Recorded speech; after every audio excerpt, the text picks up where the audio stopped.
What's up, children? Richard Hart here on the Make Elon Musk Rich. Give him engagement, give him likes, give him followers, give him free content, unpaid to promote his platform. Dear Elon, please take our sacrifice. Please take our effort and our labor to make your platform more engaging. Pretty please. And may you shine your light upon us occasionally if we get enough views or followers so that you may step in here and say the same stuff you've said 100 times before. Thank you, sir. So, yeah, you guys that are listening, if you want to make the world a better place, and you should, first, read my book. It's free. But if you're too dumb and too lazy to read it, it's called Scivive, Scivive. If you're too dumb and too lazy to read it, the free book that I wrote for you 6 years ago, why don't you listen to the audiobook for free on YouTube? Type Scivive audiobook, Scivive. But if you're too stupid, too lazy to listen to the audiobook or to read the book, then I'll just give you a little bit of tidbits, a little bit of easy advice. You don't make the world a better place by listening to other people talk smack all the time and say the same stuff you've already heard them say 20 other times. You don't make the world a better place by getting more likes and follows unless you're actually dedicated to it. And then you might get viral or whatever. But for the majority of mediocre, barely there, barely have any followers, guys, if you stopped broadcasting, who would notice? Who cares? Do something productive, do something useful.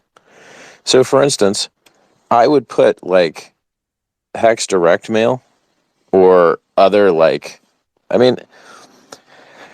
it's an exception, right? The community, I think the majority of users to cryptocurrencies come from word of mouth. And so there's a place for it. But how much of you listening to someone else's Twitter space is you on-ramping new users? Exactly 0%. And how much of you learning about free speech law is helping you on-ramp new users?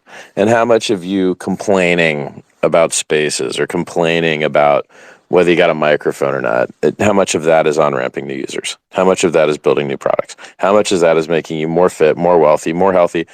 It's just news porn. Instead of reading the newspaper and wasting your time doing that, or learning fan fiction, fantasy football crap, or whatever other time sink, time waste, poor excuse for living a real life crap you're doing, Twitter Spaces is basically just that. It's just you watching another alternate form of news, and after you're done watching it, you're going to suck your thumb and shove it up your butt anyway. You're not going to do anything with the knowledge. It's not worth learning. It's not worth knowing. Why are you listening to Twitter Spaces with a bunch of guys that haven't done much with their life, nagging about stuff, when you could read my book, Scivive? It's free. Or any one of 100 other good self-help books, all of which will leave you better off than yet another news outrage porn event. Useless. Now, I usually do not go and talk other places because I always get banned. Because what the people that run the place want and what I want are different. So, for instance, if I post on a Rolex watch forum, I'm going to get banned because I have too many watches. They hate me. They're angry at me. I have $10 million of watches. They're very, very upset at me because I make them feel like crap. Why? Because I exist. And I have done better than they've done. And I'm a better human being than they are. And the deeper they look, the better I see, or better they see that I dominate them. They get super mad about it. Super butthurt. And so I don't post on watch forums anymore because I don't like getting banned. So, if my posts are going to get out there, someone that has less to lose, or their time is worth less, or they're just, that's their fetish or whatever. If you want to post my content in a watch forum, you go ahead and do that. And if you want to take my good ideas, which has been the same good ideas for a decade, and spread them, like freedom of movement. I know a guy that had a sacrifice phase to prove that you believe in freedom of speech, but it's funny, I don't get mentioned in these freedom of speech things. And I know a guy that raised $27 million for medical research, me, but I don't get mentioned in the medical research conversations. I'm like, all right, that's cool. So when I don't fall for the drama and the bait and So when someone says something, so when someone slights me and doesn't do me a solid, right, and treats me poorly, and then trolls about it for engagement bait, I don't reward it. I don't reward trolling or treating me poorly with views, likes, subscribers, any of that stuff. So as a person that I'm not going to say has mastered, but is pretty good at getting people outraged enough to look to see that there's something more, I don't let my followers fall for that crap, which is why I don't follow anybody. I don't follow Elon. So you're not going to see tweets from him because I'm following him. And I don't follow anyone except people that are 100% about it, about stuff I care about. I don't follow Vitalik. I don't care. I don't follow these people because I want to protect my users from the stupid crap that I see them saying sometimes. So you're still going to end up seeing some of their stupid crap because you probably follow other people that will fall for their engagement bait. I'm not a fan. I'm not a fan at all. So, here's what's funny. Let's take BitBoy.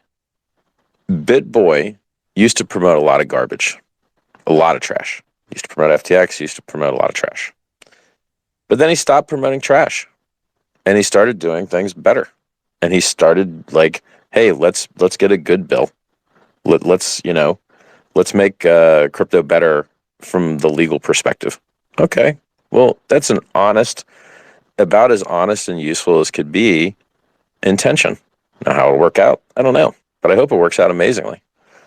So someone trying to give crypto a better fair shake. I love the sound of that. Building free and open source software to control money. I mean, on the space, Elon said controlling the money is the most important thing. You're like, yep, yeah, we know, Elon. True. That's why we've been at this for 10 years. In my case, early 2011, so I don't know, 12 years. So now, what do I care about? What am I focused on? I care about Pulse Chain launching. I care about Pulse X launching. I care about Hex. And I care about reaping the rewards of being right about everything. I'm the one that told you to take your money off BlockFi. I'm the one that told you to take your money off Celsius years earlier. No one listened. I was right. They were wrong. My followers are saved. And everyone else got wrecked. But is there a single news article and interview about that? Nope. Not a single one. Fine. That's okay. Those news articles don't last that long anyway. So yeah, it'd be nice to get the respect, right? My 10 minutes of respect for something that I've worked so hard for. But I don't really care. Fine. You don't want to give me the respect for that? It's all good. I care about the things that have lasting, durable value. And Twitter Spaces don't. This recording we're doing right here, no one's ever going to listen to it again. No one cares. This is not evergreen content. This does not get search engine optimization. This does not get fed more views in the future from YouTube. This does not get fed more views in the future from Twitter. This is trash. Like, this is the lowest tier, ephemeral, non-evergreen content waste of time. And so, like, when I'm invited to these spaces and they start to suck, I peace out. Why am I going to let my followers get sucked into this news watching porn, circle jerk, you're not doing anything with your life, waste of time? You're not getting anything done in your life listening to these stupid spaces. You're not. You're not going to go change the First Amendment law. You're not going to go sue the government. It's none of those things are happening. Like, what are you getting done? What are you getting done watching the news? You're not getting anything done. And so where could you have learned this advice? Oh, by golly, it's all inside Vive already. You idiots won't even read that. So, like, here I am issuing you the same advice I gave you 10 years ago now. And it's just like, I don't know, man.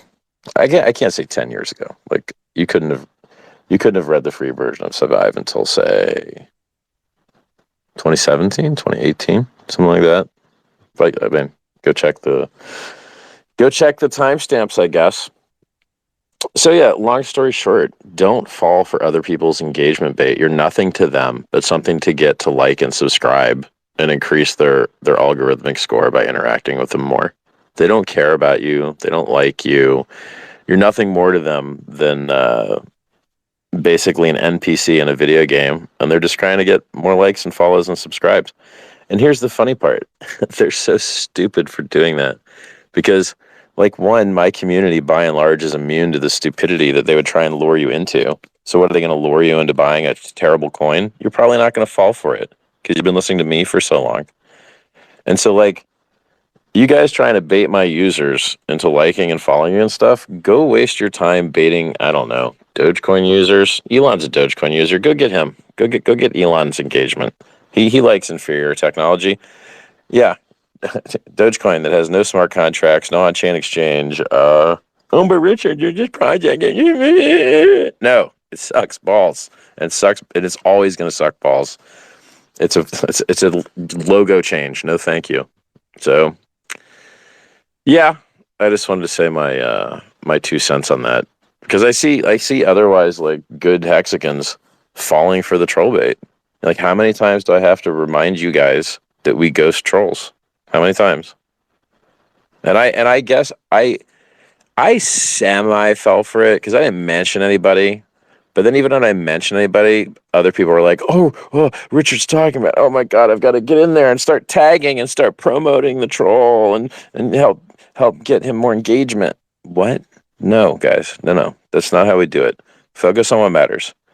Pulse Chain launches, PulseSec launches, Hex does better. If everyone had bought Hex instead of these things that went to zero, imagine how much higher the Hex price would be. And imagine how much more yield everyone would be paying their users.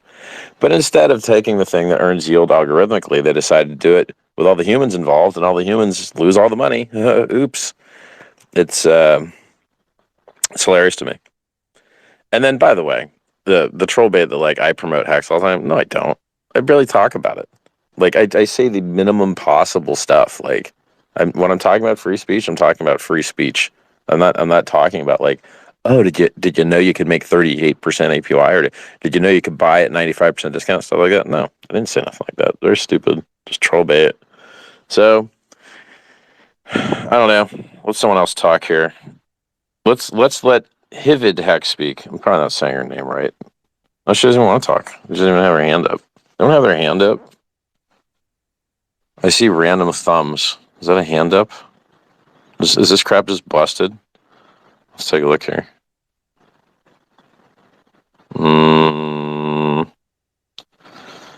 Yeah, I don't see no. Oh, I see a hand. All right, let's see who we got here. Come on up, buddy. I've allowed a speaker. It's going good. I'm just helping my followers stop falling for troll bait and stop wasting their lives watching the news, basically. Go on-ramp new users. Go build stuff. Stop falling for troll bait. I honestly don't think that, as much as I know that we love listening to you, it ain't gonna work for us, man. Yeah, Just no. because I think we all just fall for it. And so what's the easiest way to not fall for the troll bait besides just get rid of them? Well, I mean, what I do is I just ghost people. It's like, oh, you're trolling for engagement. If you have high follower count, I just hide your posts because it works both ways. So if someone has high follower count, I'll let them try and bait my users for engagement, but then I'll hide their posts. And so in theory, I'm not exactly sure how the algo works, but in theory, their users will see them trying, maybe. But then my users won't have the misfortune. And so it's like jujitsu. Like you're trying to, they want to punk you for your audience. You want to punk them for their audience. But in the end, what is moral and ethical is where do the users end up, right? So I know where my users end up.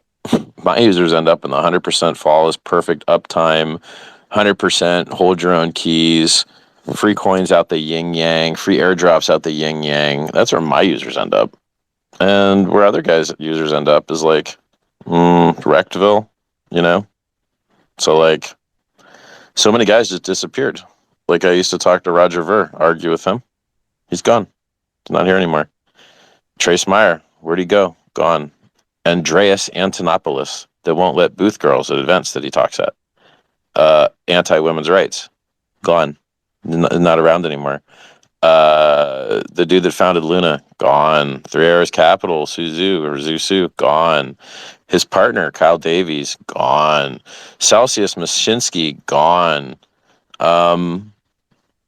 other dudes that got wrecked. Like, I haven't seen or heard anything from that guy was unreasonably long Ethereum at the top.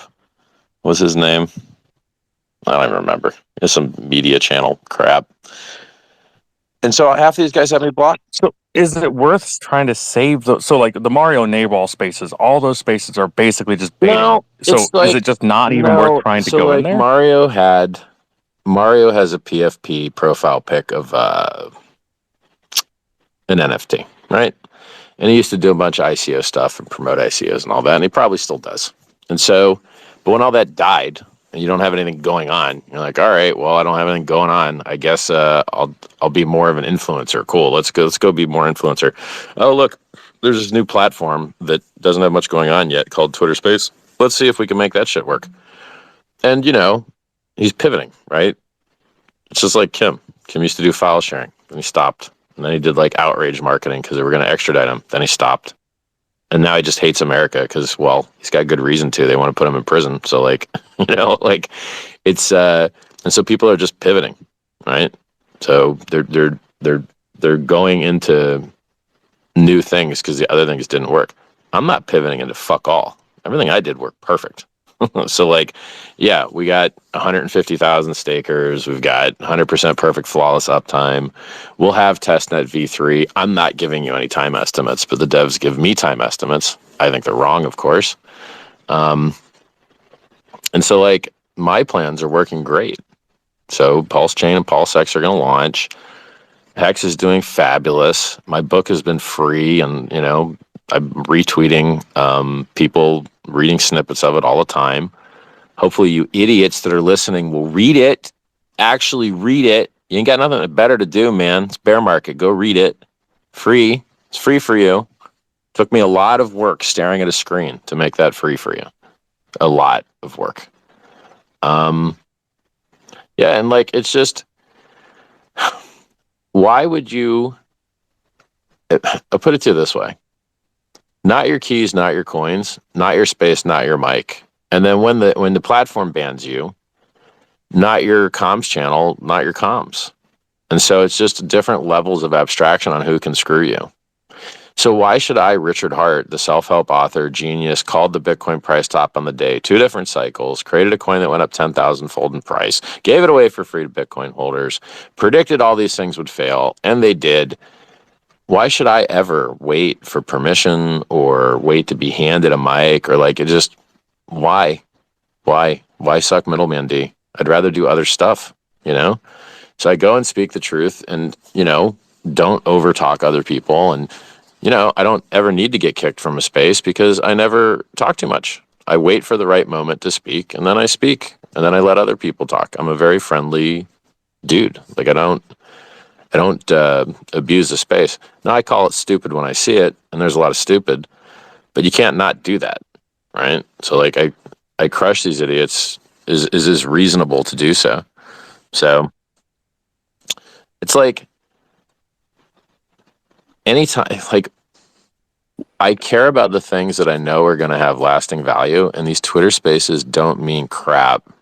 This, by the way, this is just a replay. Okay. Let me let you guys in on some inside baseball here.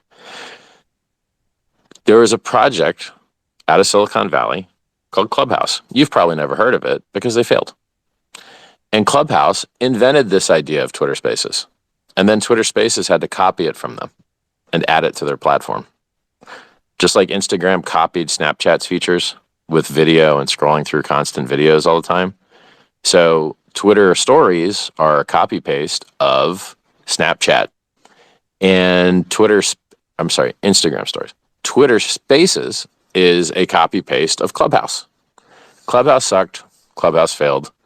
I'm not sure Spaces will do much better. The software is extremely bad, like extremely bad, which is why a couple crypto guys can get together and get Elon in their space because it sucks so bad it doesn't have any other audience. There's no other good space he could join because no one else cares because it's basically a failed platform currently. Like Twitter Spaces is so bad that Elon's happy to join it because there's nowhere else for him to go on there. I assure you, if there was a celebrity chat, he would choose the celebrity spaces over the weird crypto dude spaces. Like, it's like a no-brainer. So if my followers, are like critically motivated to do social media things, this platform might give you a short-term bump, or like the Spaces part of this neighborhood of Twitter might give you a short-term bump, but I don't think it's going to be sustainable. I think that this is going to fail quite similarly to how Clubhouse failed. And by the way, all the stuff we're doing right now, we can do on Telegram for free, and it works better, and it supports video chat. So like, Much right. better. So why would I go punk my users and troll them and put them on this inferior platform? Oh, because Elon might shine upon us and say the same crap we've heard him say 100 times before. And you're like, bro, so Elon, you don't support longevity, right? You prefer we die? Correct. Elon, you support Dogecoin, which makes everyone suck metal D because you can't de-risk. There's no smart contracts, and it's just a JPEG change and has huge, massive centralized ownership for people that don't like that stuff. Yeah, okay.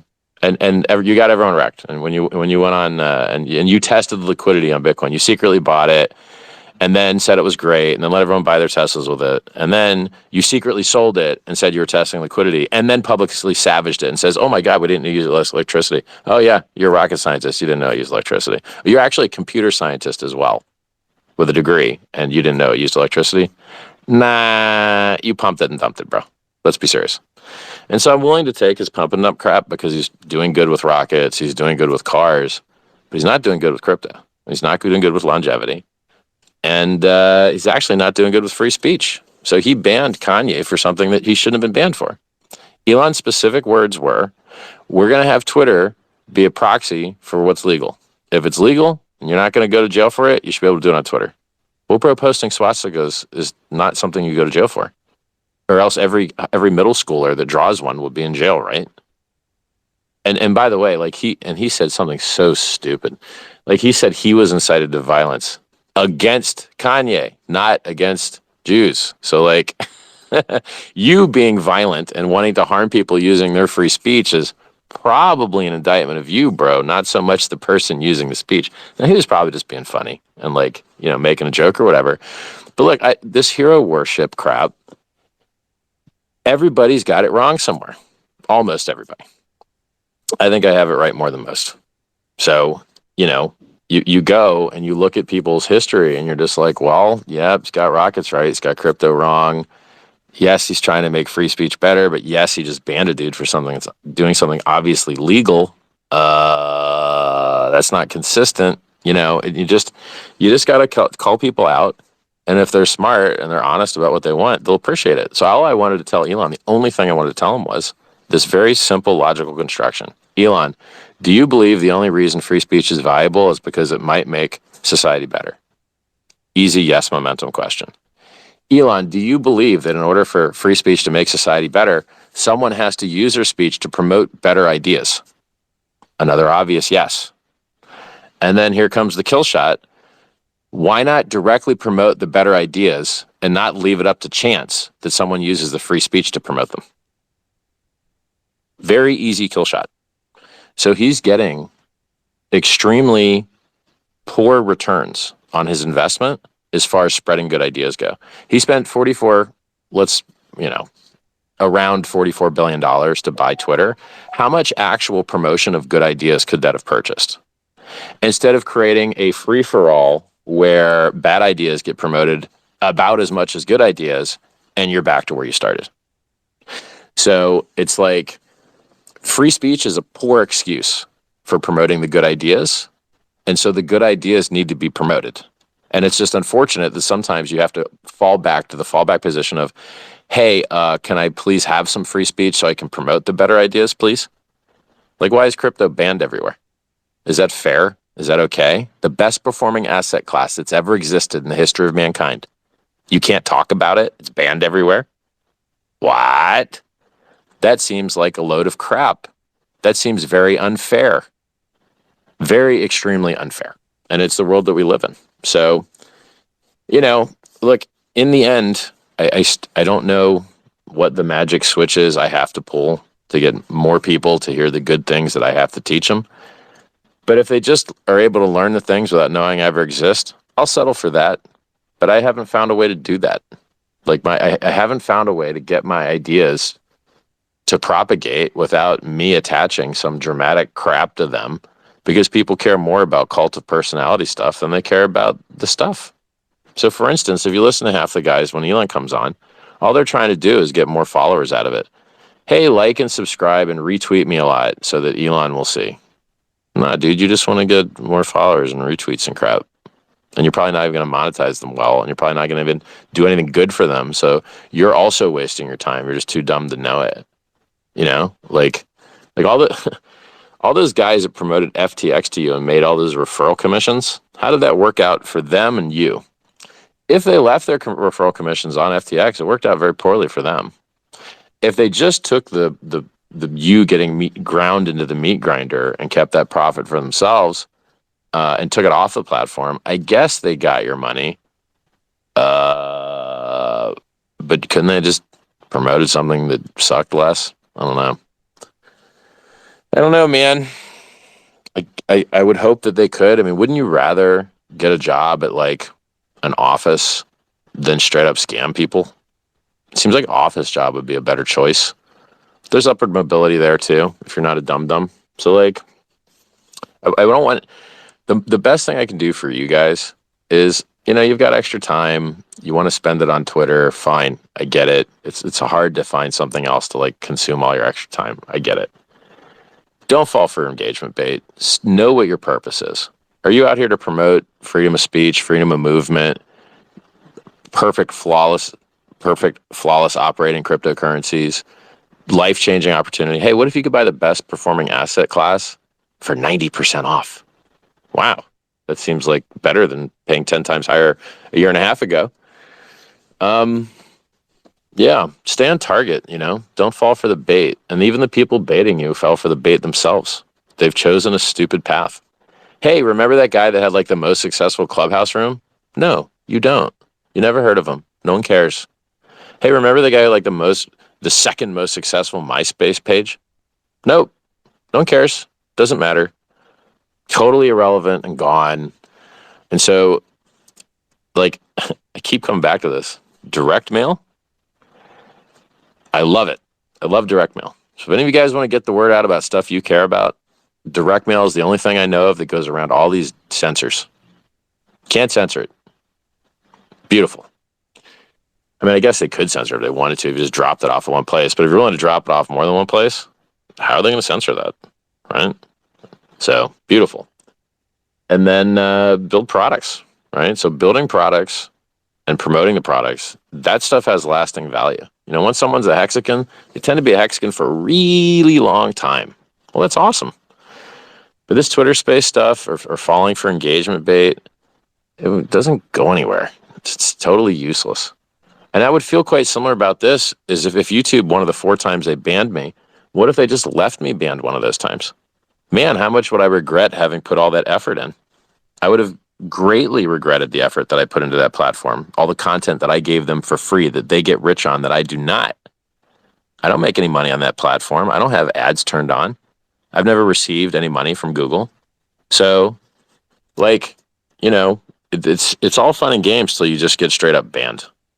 And like, that's part of the reason why I like Telegram so much. It's given our users the most autonomy, and it's given me the ability, or rather admins the ability to like delete the most spam.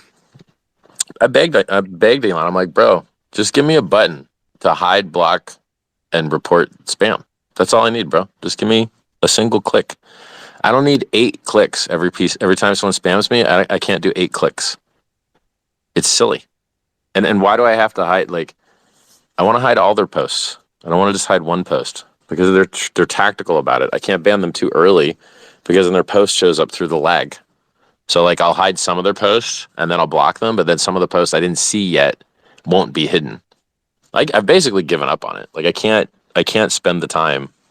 My options are either authorize an app that can tweet on my behalf, or authorize a human that can tweet on my behalf, or just let everyone spam. And I would rather have everyone spam than let someone else, be able to violate my account. So let's say that you were to get banned completely off of every platform. What would your next move be? I don't know, dude. I really think direct mail is pretty cool. And like you also, it's like it all comes down to SMS. This is what the proof of work for social media is. Social media proof of work is, do you have a unique phone number that doesn't have 10 accounts on it already? And if you have a unique phone number that already, doesn't have 10 accounts on it, then you can make a new account and you can post. People see your posts. And so, I see posts from new accounts all the time. It's the horror of my day. And they all have weird names from weird countries where SMS numbers are cheaper. Another thing Elon's going to do that's wrong that I posted to him, I'm like, don't do that. Do not make Twitter cost the same across all countries. No. I get spam more when you make spam cheaper because it's cheaper to buy SMSs in the third world or to hack accounts in the third world. So the majority of people that are abusing my users by spamming them under my threads have weird third world names. It's not an accident. And so I don't want more of that. You want it to like go kick off in that country? Hey, bro, make a thatcountry.twitter.com and they all go there. Easy. Like why are you pretending we all speak the same language? We don't. We really do not. Like, so it's he's a smart dude. He wants to do good stuff, but he's got a lot of stuff backwards, Like he could do better in a lot of places. So so your question was, what was your question again? If you get banned off of every single platform, what would your next move be? Well, I don't think I'm going to get banned off every single platform.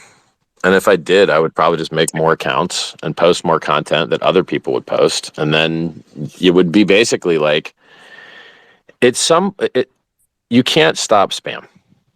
Why? Because basically it comes down to, you want people that don't know each other to be able to talk to each other. Okay. Well, then that's what spam is. As a matter of fact, the guy that co-founded Reddit had a great thread on this. A great Twitter thread on this, actually. And he's like, yeah, actually, there's nothing against the law about spam. We just don't like it. It's not illegal, right? Like, hey, a company wants to sell their crap, right? So they tell you their crap exists. Well, seems, like multi-billion-dollar, trillion-dollar industry around that. And, in some cases, it does make the world better. So I'm not sure where those cases are anymore, but it's like, is Coca-Cola ads really making the world better? Maybe it's making dentists' lives better. But by and large, the number of ads that do harm to you compared to the number of ads that do good to you, it's probably heavily tilted towards harm. So, maybe an ad. Well, and I always get mail from the bank that says, hey, take out a loan, take out this, and they're all predatory loans. But, we get that mail that says, hey, here's hex.com. And the hex.com mail, some people will post on Twitter, hey, this is spam. No, that's the thing that saved my life right now. Yeah, it's true. So, it's another form of news porn. Like, what would happen if you got banned everywhere? I'm not going to get banned everywhere.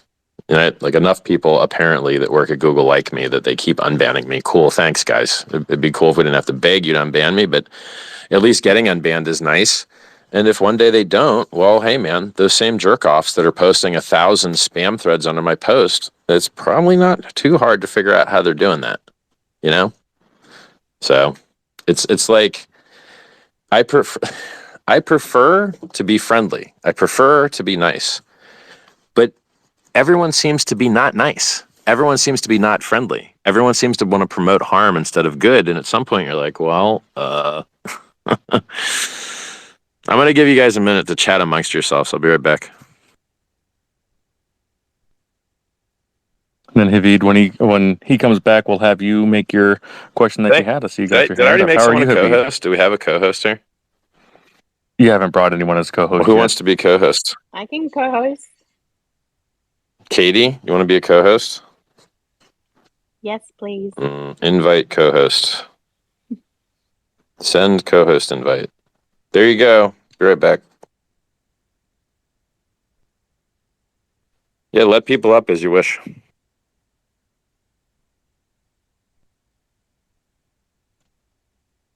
On it, boss.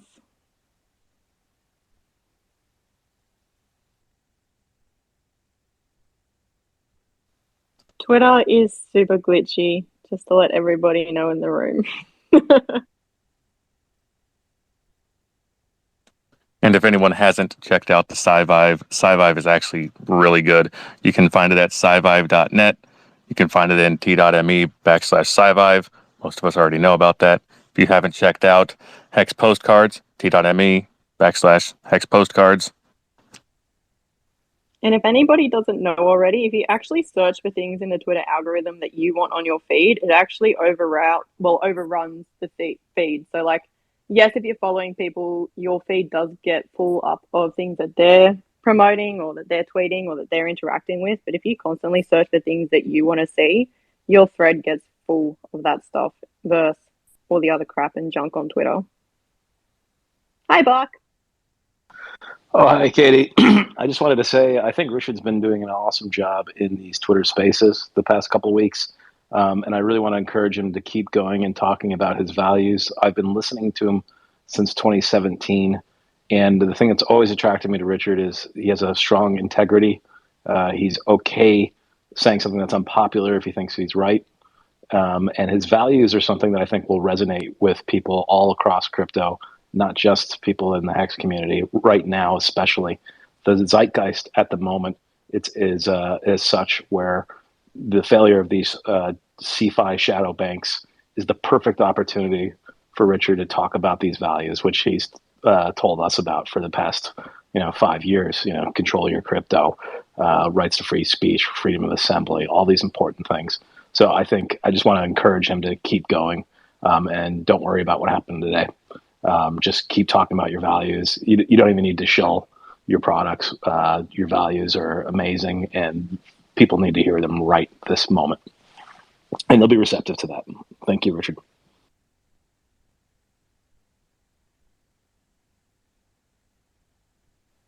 How are you, Hobcrawl? Hi, I'm good. I went to an IHOP and I ate very quickly because I realized that Richard started his own space. So, that was the fastest sausage I've ever eaten. Anyway, but I think it is fascinating to where generally when we are in these anti-censorship spaces, financially, DeFi crypto is going to be part of the censorship resistance, right? Unfortunately, some of the people that are the most knowledgeable in that censorship resistance, based upon the blockchain, are developers themselves. So there's a conundrum here where you wonder how you can get these people who are knowledgeable on the subject, professionals at it, to speak without shilling their tokens. And I mean, with Richard Hart, Jack Levin as well. I'm not really surprised, and I don't really blame people for trying to sort of not have them in a space because of that fear that their token might be shilled. But unfortunately, the people that are most knowledgeable on this space are the ones who've developed their own tokens. So you're kind of in a catch-22 situation where you must have them in the space if you want people to be able to truly talk about these decentralized currencies. Yeah, but who doesn't have something to shill, right? So the troll guy shills BCH. The Elon Musk guy trolls the Dogcoin. Mario promotes NFTs. I promote Hex, Pulse Chain, PulseX. Everyone's got a coin. Everybody. Who doesn't have one? I mean, I guess Joe Biden doesn't have one, but I'm not sure he's even a conscious human being. I'm not sure he can know how to get on the internet. He has a coin. It's DNC coin. It's just a different sort of thing that he's shilling, right? Different power. Yeah, I don't know, guys. If you have any good questions, hit me. But otherwise, I'm going to take our good advice and not spend our time on news porn. And you guys can worry about getting the direct mail out. Out of all of SciVive, what is your favorite section? I know it's all good. I've read through about basically 80% of it twice. What's your favorite part about it? I think the relationship stuff is the best stuff, but I think it's also the majority of the content. I mean, mind, body, spirit is very light compared to relationships. So there's a lot of unique stuff in there that it could really help a lot of people in their lives that just doesn't come up on Twitter, you know? Like, because they stick you in a pigeonhole. They're like, if you tweet, like, for instance, unboxing videos, tons of people are very successful with unboxing videos. None of them buy as much stuff as I do, but I don't have a successful unboxing career. Why? Because I've been browbeaten by my community and that they hate it so much, and I'm only allowed to talk about crypto things, that I've been deprived of any form of box opening greatness. Not that it would work, right? Like, it might not work, but it might work. You know, I just got a shopping video with 10 million views on it that like, that's pretty good. 10 million views is pretty good. Havid Hex, you have a question for Richard? Hi, Richard, and hi, everybody. So I just had a quick question. I was just wondering what we as Hexicans can do to get a better outreach. I think that you guys are doing pretty good. You're just falling into local maximas. Like, so basically, we have already beaten Twitter to death, and we have already beaten YouTube up a little bit, and TikTok we haven't, Snapchat we haven't, and direct mail we haven't. And so, hey, I want people to be able to buy this cool new thing, and I want them to be able to buy a lot of it. Okay, well then, who should you not reach out to? Probably the guys that are down 95%. So, like, the guys that are down 95% have, 20x less purchasing power than the guys that, are pre-wrecked. They're not wrecked yet. So, like, now I'm not sure because it's the everything bubble, right? Like, I guess everyone's kind of wrecked. Like, all the tech stocks are wrecked. But people they're not really wrecked. So if you look back a couple of years, like, oh, it's back to 2 years ago price. Well, that's not very wrecked, is it? And that's the majority that's like Hex for sure.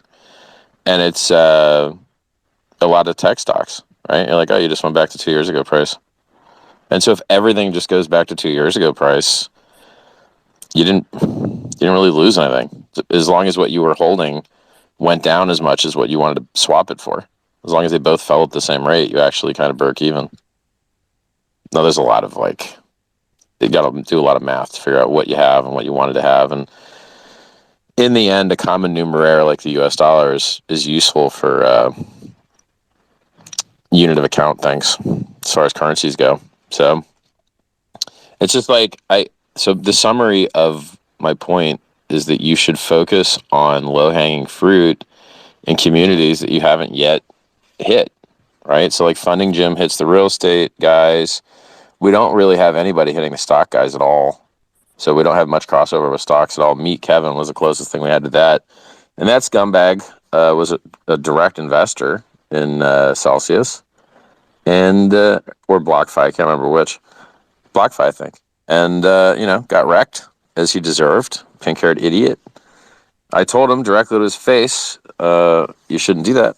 And he's like, no, I like middlemen. I give middlemen my money. Oh, well, the middlemen took all your money, dum-dum. How you feel now? Yeah. So we don't have anybody, like, hitting the stock guys. Funny Jim does the real estate guys. I guess, yeah. There's other verticals we're not hitting. Like, where are our hot models? We don't have that many hot models, right? I'm not saying it's a big demo, but, like, the bikini people are in there, the makeup people are in there. Don't they want to get rich? Don't they want to have, like, the opportunity to not have to work anymore and to, have self-sovereignty and have censorship resistance and all the nice things crypto has to offer? Yeah, they probably would like some of these things, So why don't we get more of that? I think that's a hint. You and I need to go hit up the model community. Well, I try and hit up the model community pretty often, but I usually leave crypto out of it. I'm usually I'm there for a more personal mission. But yeah, like, it's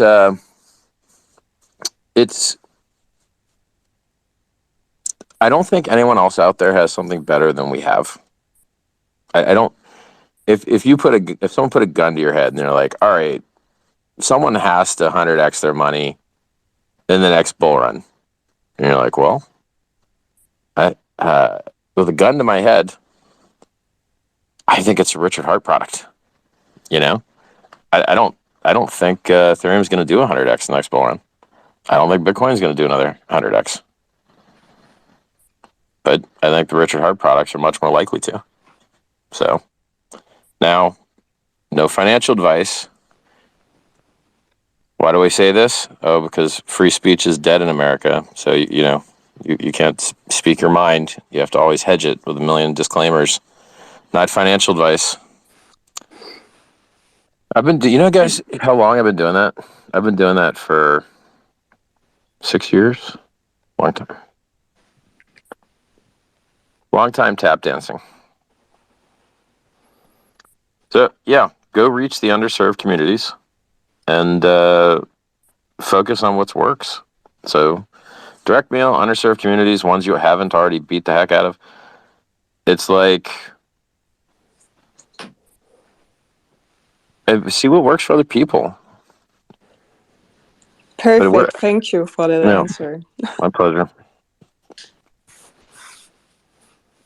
And then we got Buck Fiat, and at the top, this is the official Hex Discord that is actually at the Hex.com site for anyone who wants to go there. You said we all have something to shill. That's the official Hex Discord. And Richard, we would love you to go in there. We know you hate Discord. Oh, I know you hate it. I know. I absolutely hate Discord so much. I promote Telegram. Discord's an abortion. I did promote that while you were gone, so we got you. T.me/Hex Crypto. Yeah. And Pulse Chain Com and Pulse X Com and Richard's calls. So yeah, you guys are doing good. I think you're all wonderful folks. I hate when my community gets punked. So I see these free Hex giveaways or free Pulse X going giveaways all the time. People fall for it, and then they lose all their coins, and then they cry about it. And then guys that I got banned right before I was going to talk to Elon. That's troll. So whoever did that, just do not engage. Ghost. You don't I'm not saying their name. You're not going to say their name. They get ghosted. That's it.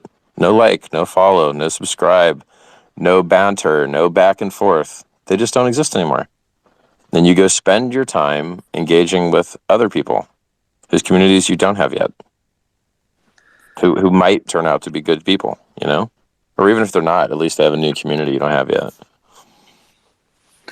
Hey, Richard, there was a lot of people speaking really well about you in the last Elon Spaces, and obviously this one went sideways. I noticed that he who must not be named is actually listening. Is there any possible way of you guys clearing up the spaces? Just because Kim had a lot of nice things to say to you in the previous spaces, and now it kind of went a little sideways. Well, I mean, specifically, this is personal glory for him.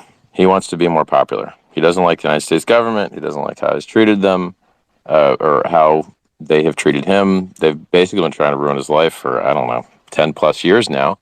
And they're a very easy target. The American government does a lot of things wrong all day, every day, as do a lot of governments.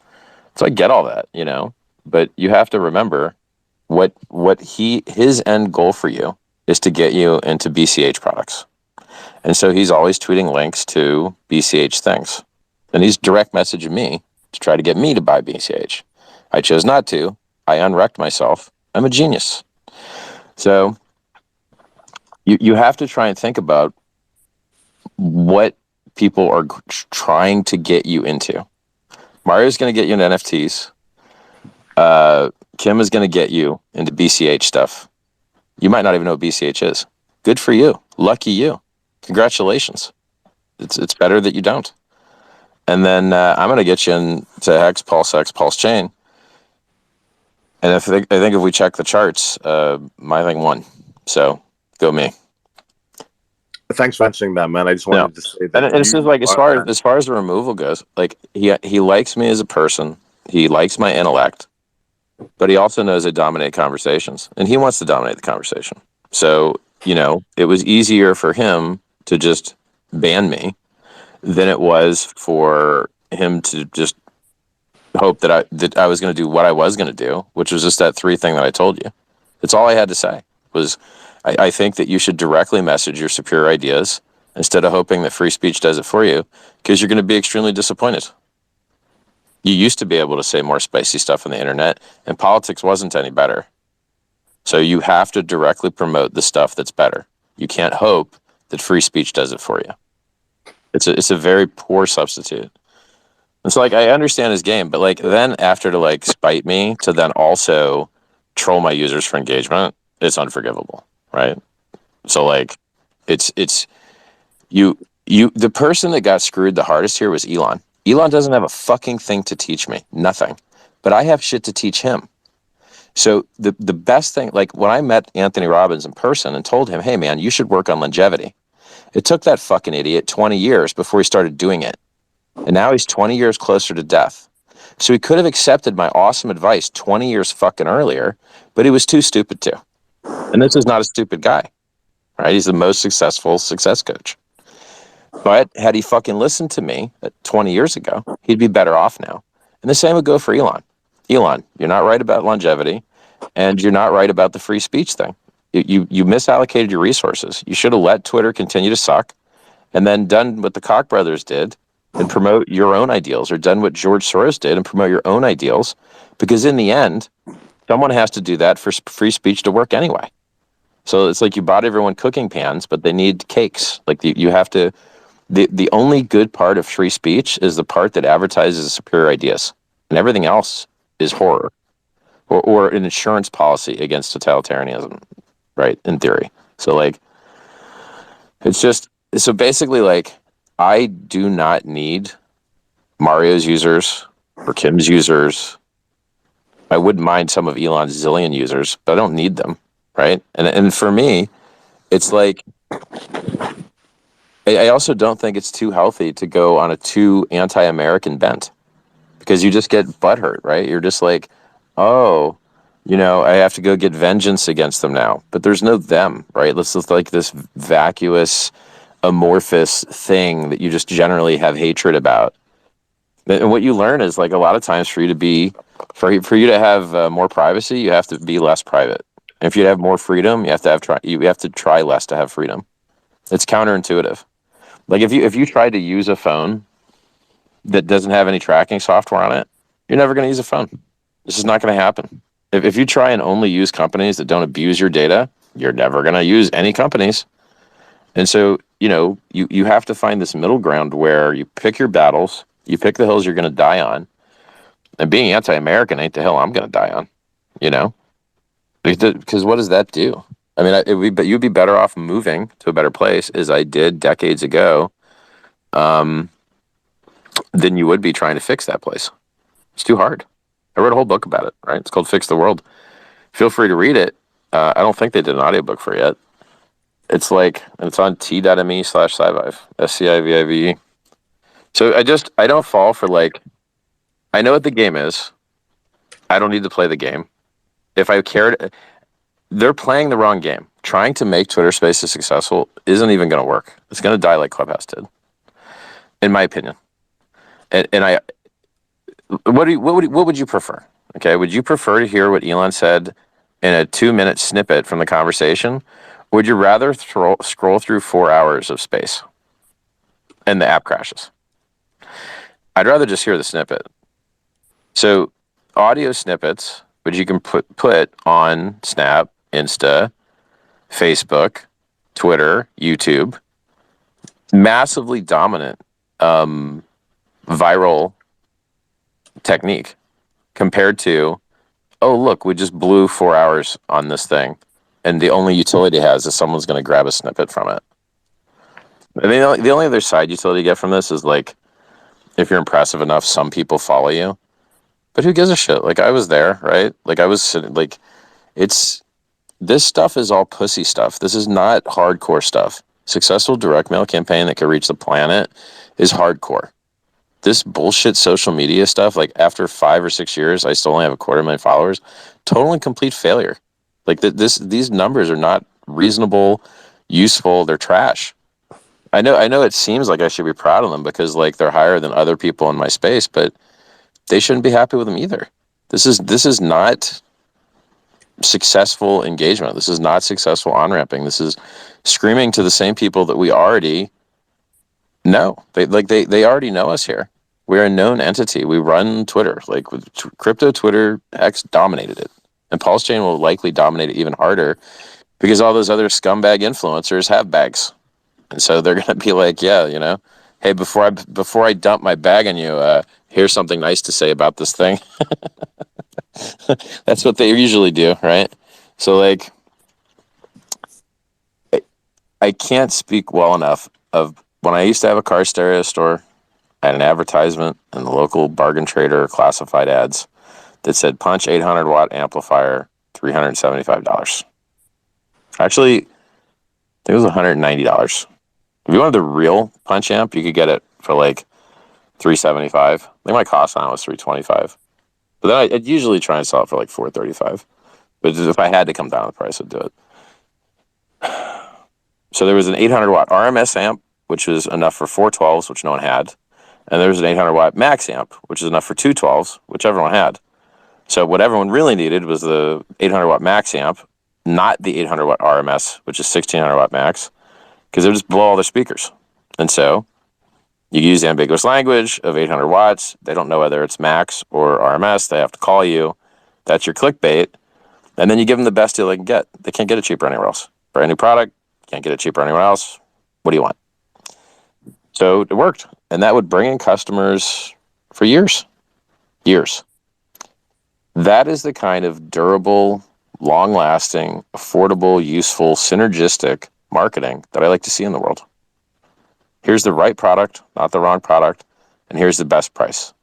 Let's go. And that's what I look for in crypto. And it's not Twitter Spaces, in my opinion. Because it's like the rest of the community saying, I've been dominating them, and then, you know, I picked up 10 or 20 key users, and okay, cool. I'd rather like focus on other stuff. I'd rather get my museum done. Which, by the way, is slow going. It's like, ugh. Well, if we didn't notice, Forbes just listed Hex on there, and I did contact the person, whoever had an About Hex section on there. It's full of issues, bro. Like, Richard Hart, did you know that that Hex is on 30 exchanges? You talk about Hex being on Koinami Wallet, and then it can go on Electrum? What? No, none of that's sounds true. a little weird. Yeah, so I'm sending them all an email, send them my phone number. I'm gonna get that thing fixed because whoever did their research did a horrible job at putting that up there, and a lot of us are shilling that link out there for Forbes, and it's full of issues. So I think I gotta wait till Monday. I think, well, that's awesome of you to do that, man. I think we're all gonna have a much easier time spreading the good word when the prices are just flying up. So I would love to be able to call the bottom. You know, I'm tired of all these failure announcements without dumps. Like, hey, do me a favor, market. The next time you have a company fail, can we get some price dump too? But that's the funny part that I try to explain to people is like when these companies fail and the coins get seized, unless they get sold, the price doesn't go down. Like the only reason the price goes down is because people that were going to get money from that service now have to sell other crypto if they had any outside the service. So I read articles in the newspaper that it's like, oh, you know, crypto bros are selling their G-Wagons. And you're like, well, it's too bad they're not selling their coins. let's get this 85% dump done with and go back up, you know? Our next question is from Richard. One second, guys. Richard, doesn't our user growth compared to everybody else's user growth carry more weight? Because when you get into Hex and crypto and your ecosystem, like we're there for years and years and years, and our economic energy doesn't just go to zero on a whim. So people joining our community, whenever we slam up against other communities, we're winning. It doesn't matter what their higher numbers are. Ours are legit. That's what I think. But if they're ultra wrecked, what are they going to do? Switch teams? You know what I mean? Like they don't have any money left, so then they were going to buy in with like their their nickel or whatever, you know? And it's like there's nobody harder to on-ramp than someone that's already in crypto because they think they know more than you. And you're like, no, in fact, you don't know anything about anything. But when I'm done showing you how dumb you are, you're not going to learn and change your behavior anyway. So, like, it's hilarious to me. It'd be like if Elon and I had a chat about Doge, he would still come away with it being like, yeah, but Doge to the moon. I'd be like, yeah, okay, dude. That's not science, bro. That's feels. You're promoting bad tech. Stop. Not good science, bro. And then it's just, I know people that have on-ramped users for hundreds of millions of dollars. And is it plural? I don't know. Let's just call it around $100 million, something like that. You know, they weren't a crypto bro. They're a normal business bro. So I think you're more,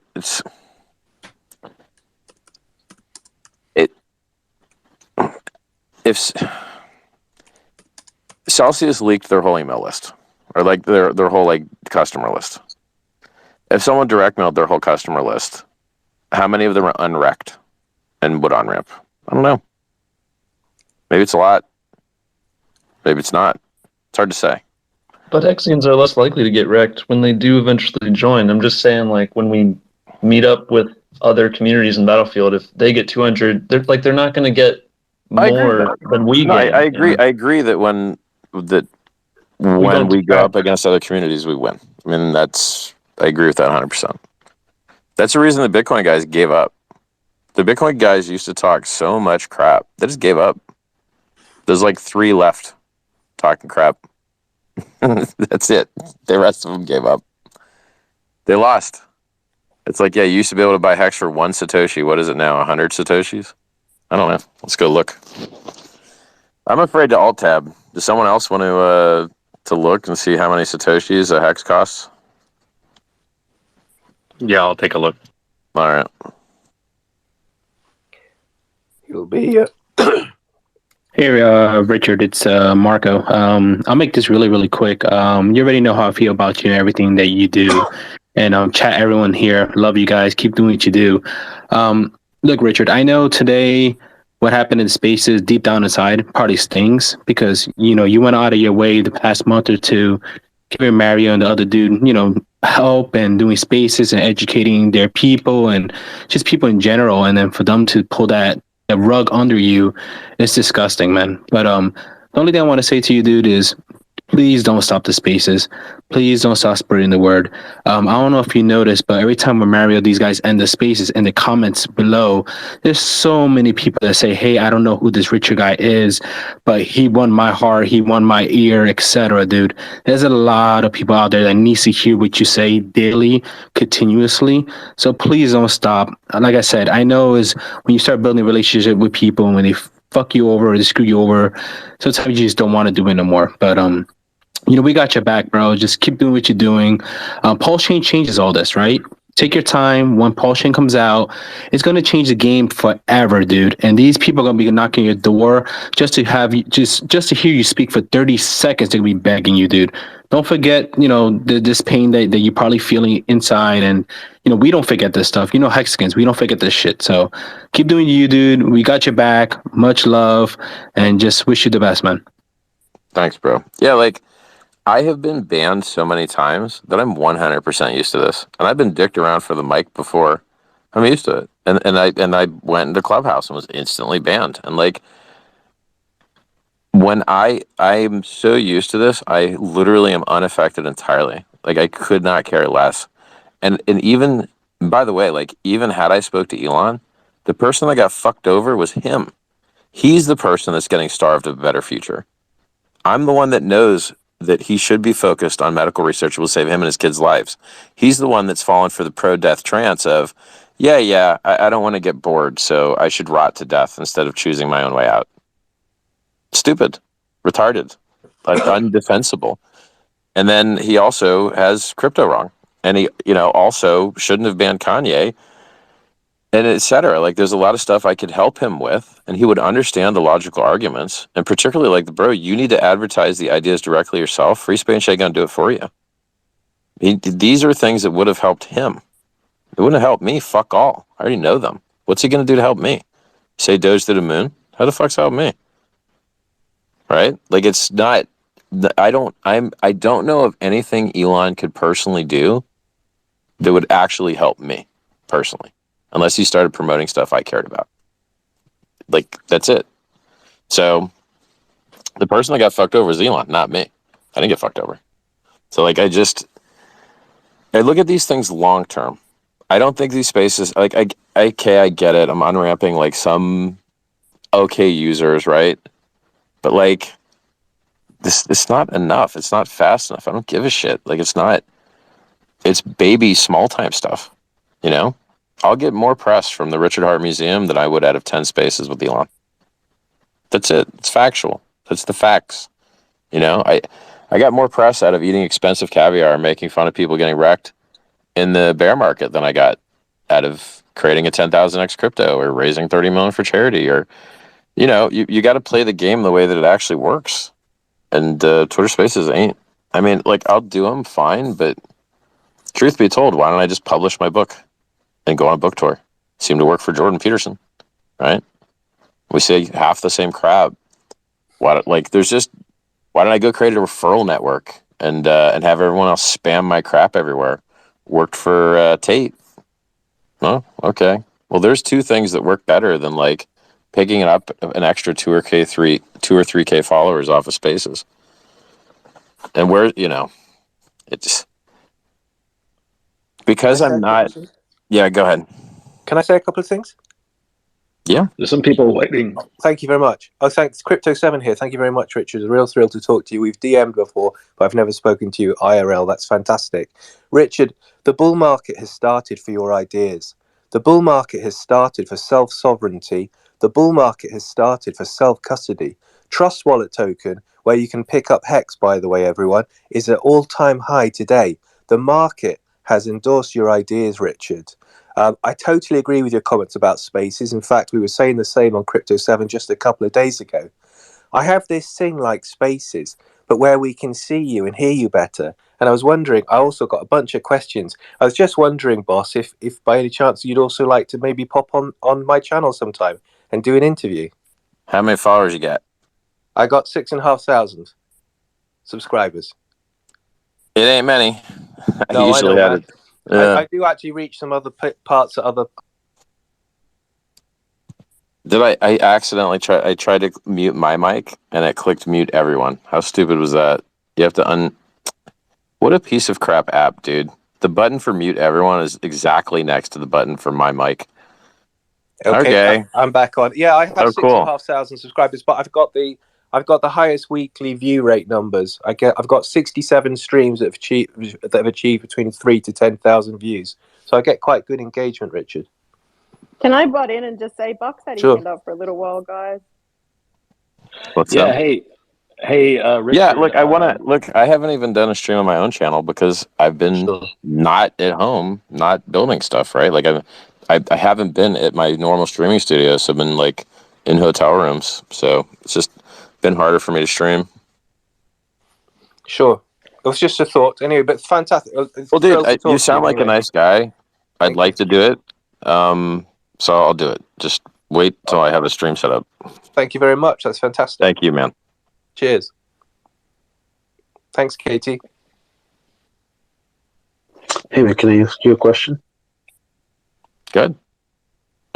I think this is the first IRL question that I've asked you. I asked you one in 2020 about that I was maxing out my credit cards to buy Hex. Worked out perfectly. And you told me not to, but it worked out. If you asked me about that, I probably told you not to do that. You did. You told me not to do it. I did it anyways. Thank God I did. Anyways, I wanted to ask you, what would you say now in 2022 bear market to the people, to the newcomers, saying, you know, is this the end of crypto? When will what's the next step for a bull market? Dude, this is the exact same thing crypto always does. It goes up 3 years, down 1 year. Up for 3, down for 1. Up for 3, down for 1. There's nothing new. Everything drops 85, 95%. Okay. All the centralized crap goes out of business. Yep. We've seen the same show 3 cycles before. So this is exactly 100% standard playbook. The same playbook I've been advertising for years. I predicted all this would happen. It happened. There's nothing unexpected here. Do you think it'll change in the next few cycles, or do you No. think this is No, the I trend for I do the not next think this 50 is going years? to change. I don't think it's going to Oh, change. okay. Cool. Just wanted to get your thoughts on that. Yeah, you If get to saw, buy the world's best performing asset at a massive discount. Good for you. yeah, my credit cards are on it. Before anybody else skips, maybe we could just go to the hand holders up and yeah, Buck, you're up, man. Thank you, sir. I appreciate it. Richard, I've been listening to you for 5-6 years now, since 2017, and it's worked out really well for me. I just want everybody to know that. You taught me about many things. How to use MetaMask. You helped me stop being a Bitcoin maxi, and showed me that Ethereum actually was doing pretty useful stuff. You taught me about DeFi and all those things. So I've had a very good experience listening to you. But the thing that I think is your true genius isn't your crypto or your code or anything like that. It's your values. And I really think right now the zeitgeist is actually open to hear your values. And it's sort of a once in a blue moon type of thing where all these guys tried all these things, CeFi related, etc. And they've obviously been destroyed. And I really think the world needs you right now. And I think these Twitter spaces, I want to push back on you on this. I think you need to keep going, and you need to be loud and vocal about your values. You don't need to talk about Hex. Just talk about your values. They're amazing, and they're right, and they resonate with guys like Kim.com, who's here listening, and other people. And I really want you to just keep going on these values, because I think right now it's this kind of once in a blue moon opportunity. If you think about the ancient Greeks, the Spartans and the Athenians, they used to kill each other all day. They were always fighting. But every once in a while, the Persians would try and invade Greece, and they would get together and they would actually try and repel the enemy. I think DeFi is going to have, unfortunately, be the scapegoat for what's all the sins of CeFi in this cycle. So I think you can actually find a lot of success just talking about your values and being vocal and being available to these guys. And I actually look at everything you're doing with these Twitter spaces as a massive success. You were this close to sparring with the richest man in the world today. So I really want to encourage you to keep doing your thing. It's really amazing. And I'm here to help. Well, I appreciate the kind words, man. Now, out of curiosity, why do we got speakers with hands up? I mean, they should be able to just speak if they want. Like Hodpearl, you could just talk if you want, right? Hi, Richard. Whoa, I'm in an echoey room. Because I I have want a to make sure question. the hands is just like, you want me to notice and say you should unmute? Is that what the hand means? It's supposed to be Yeah, I like think a that's how people use structured it. organization, but I hopped in Okay. everyone's DMs and said, I thought "Feel free to it was speak like a space." hard, like, I can't speak, let me speak kind of thing. But apparently it's just like a, you want me to call you out thing. Well, It's kind extra of like politeness. if there's a queue, I guess. I have a quick question. What's going to be in your museum?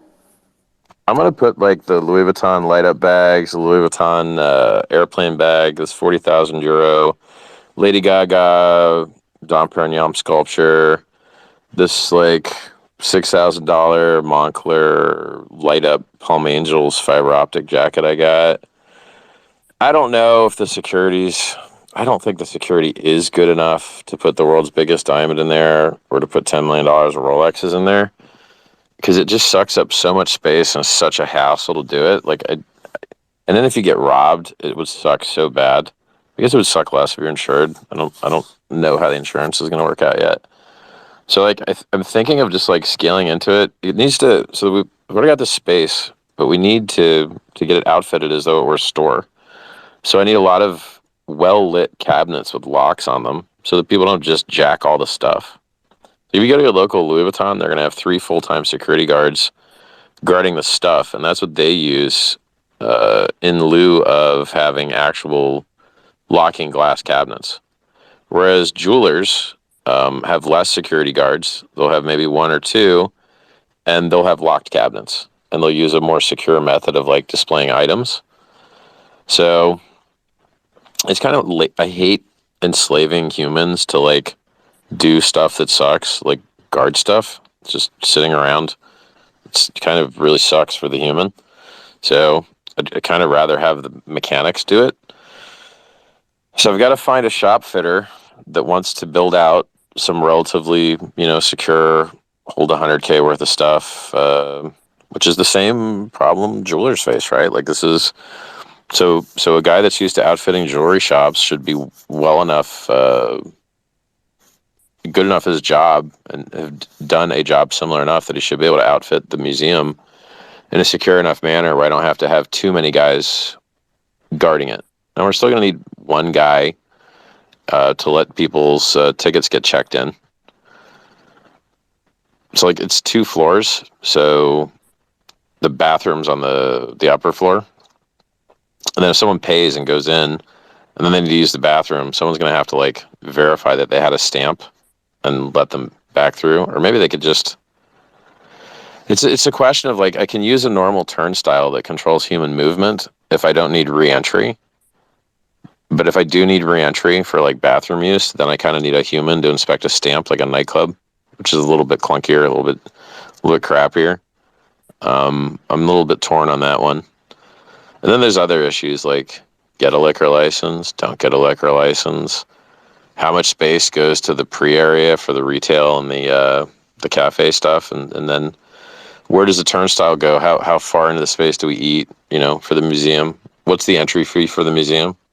Is it $50, $40? What is it? It's some of these issues are like unanswered, and I'm still waiting for a lot of security things. So like nothing can go in there until it's quite well secured. Because is this something that people might be able to donate to 501c-ish? I didn't go that route. In theory, I just want to get it up and running and like worry about the angles and the tax advantages and like government rebates for like educational stuff. And like, I don't want to focus on all that. I just want to get it up and running so that I can, do the next thing. So like I would be happy with some human access control, some normal jewelry store retail lighting, and like product display, and without the stuff getting stolen. And just filling it up with other stuff is awesome, right? Like, I think these speakers are the best in the world, so here they are. And, like, I guess there's going to be a section about me. I've literally put no thought into that, but like, it's what everyone else does. So, like, if you go to Montigny 30 or 10, which is the main Christian Dior store in Paris, and you go upstairs to this apartment for the super VIP guys that they brought me to, there's like a whole thing. I'm like, here's Christian Dior, and here's when he started it, and here's some pictures of his old ass, and look, it's all black and white. He's so old. And you're like, yeah, well, okay, cool. And so everybody does this. Like they want to show you the history and the dude that found it and all that. I think it's stupid, personally. Like that guy's not here. It doesn't have anything to do with the products being built. It's like the multinational conglomerate that owns it, like, may have totally different values. It's just, I think it's stupid, but I'm still here. And the stuff that I built is still here. And like, it's like whenever people always say they want to hear more about me and like my feelings and like my personal crap, and it's so alien to me. But I think I need to have at least a section in the museum that addresses that. Like, where did I come from and where am I going? And I'd prefer, like if you go there, I want you to see stuff you couldn't have otherwise seen. I want you to hear the best sound. I want you to smell the best smells. I want you to see the best stuff. And I would prefer you leave there a better human being than you entered. And I'm not sure exactly, most museums don't do that. They don't try and make you better people. It's also 172 sets. That's what we're at. I figured I'd wait until we got a good breaking point. 172 sets. Yeah, so you used to be able to buy Hex for less than 1 set. Now it's 172 sets. Bitcoin users wrecked. Sorry guys, you lost. We won. 172x in the bear after 95% drop. What's up? And it's the same with Ethereum. You used to be able to get 2,000 Ethereum for 1 Bitcoin. Now you can get 20. What's up, Bitcoin? What's up, bro? Y'all know how to math? You know math? Stupid people. Oh, by the way, people that have me blocked. Mashinsky, founder of Celsius, block me. Who else? CoinDesk. It's got me blocked for years. Who else? Zero Hedge. Years. 5 years. Blocked. What about Michael Saylor? Blocked. All these losers.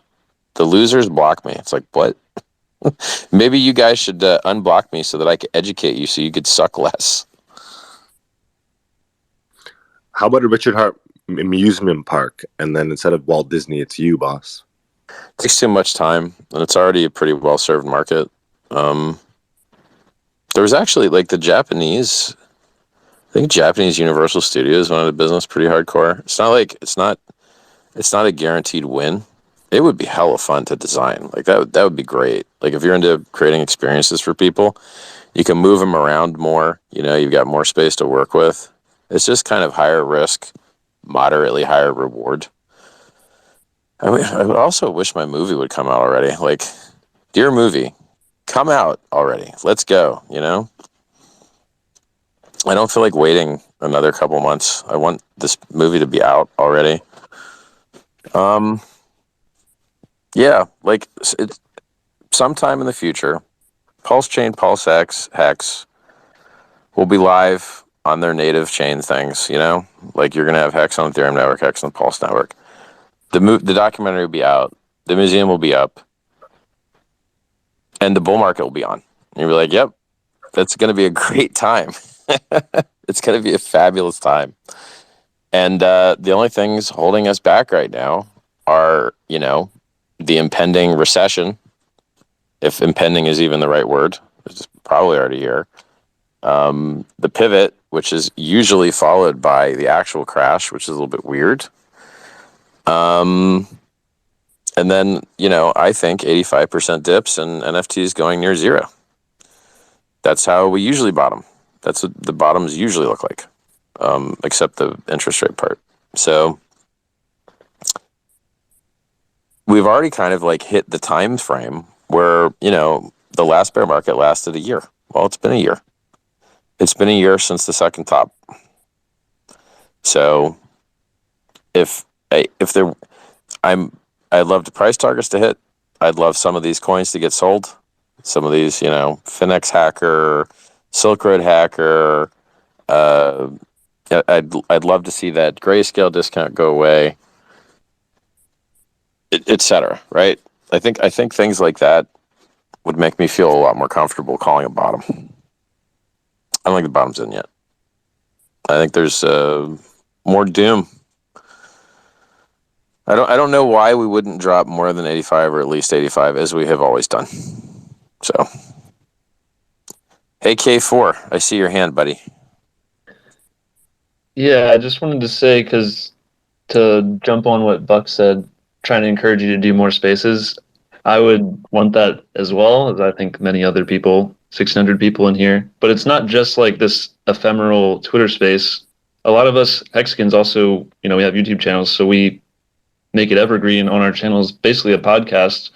The 2-hour one that you did, we were only in there for like 30 or 45 of the 2 hours, got 22,000 views in like a few days, which is like more than most of the stuff in crypto YouTube right now, at least for our channel sizes, you know. Nice. I'm glad to hear that. So yeah, it's not, I mean, it's like I said, you can snip evergreen content out of these things. It is doable. Might as well, you know. The other thing that worries me is like, so I'm looking at our list of like listeners here, right? I think that the algo might sort them by, I might be totally wrong about this. I think the algo, if it were smart, would sort them by like follower count, but it might sort them by like whether you follow them or not. And since I only follow Hex Maxis or RH Maxis, I don't know that I have an accurate picture of who is actually listening here. So are we reaching outside of our own community? Did I not put the right keywords in the at the very bottom title? of the 1,000 people? Those are people that might not be logged in, but they're still listening. And so you have a whole list of people that are listening, but then that thing that says the bottom, it says 1,000 other listeners. They're not logged in. Right. I feel you. Oh, I'm jealous of you guys, the not logged in guys.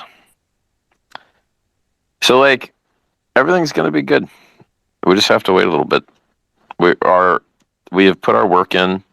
We have thrown the die. The die is cast. And I think where it lands is going to be someplace very beautiful. I see someone else got their hand up, Mr. Jawa here. Go ahead, buddy. Hi, Richard. How you doing tonight? Doing good. Good. It's a little off subject now, but you were, talking about Elon, and I just wanted to get your viewpoint on, he's kind of propped up WeChat quite a bit, and he likes it, and he wants to see Twitter do things like it, and, I don't know if you noticed, Stu Peters got completely forever banned off of Twitter, because of his jab video that he put out on Rumble. And I just, I worry about the future of free speech. It's kind of like really important to me and a lot of us, and for us to keep propping up Elon. And if he's just some Trojan horse, bad actor, and wants to impose, social credit systems and, shut you off. And I want to see how you feel about that. I think his intentions are good, often. I think he's got crypto entirely wrong, but, him wanting the world to be a better place and wanting free speech and, wanting quicker, safer cars and, wanting to be able to travel the stars and stuff. I think the star travel is stupid. We're going to be dead and rotting because we decided to, spread our eggs into different baskets instead of watching one basket carefully. The basket I'm in, particularly. So, I don't think he's a Trojan horse. I think he is against the current power structure. I think he is trying to do things right. His understanding of what WeChat is quite different than other people's. So he's looking at like a computer science guy, right? Hey, look, it's an app that does more. Okay, well, why don't we have our app do more? It seems like a no-brainer to anyone that has any app. And so anyone with any app wishes it could do all the other things. But the technical realities are that this app that we're using now had a duct taped on voice chat feature added. It's buggy as all heck. Kind of works, but truthfully, this should probably still be called beta. It's not production ready. This is not good software, and he knows it. So it's and fine. I would still use it in beta anyway. Fine. Yeah, so now you're going to add real-time chat to it? Okay. You're going to get more moderation now. So, if you have a moderation team, now they are going to have to deal with 100x the posts. Good luck, right? Not as easy as you think. And you want it to do... It's not easy. Let me put it to you this way. I think I have the perfect logical explanation for you. It's so hard to build Twitter that he would rather pay $44 billion for it than to build it. That's how hard it is to build. And then using that same exact logic, it must be really hard to build WeChat's other components also. So it's probably, now he's already kind of got one part of the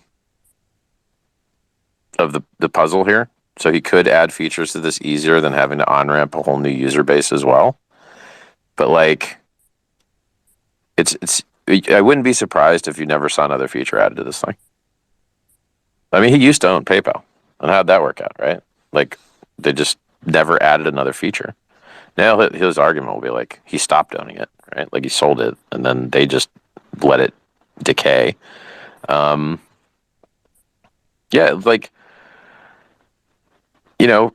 Reddit added coin payments to their thing. I don't think anyone ever used them. And maybe only certain communities enabled them. But it's just you probably don't have to worry about Elon actually making this WeChat.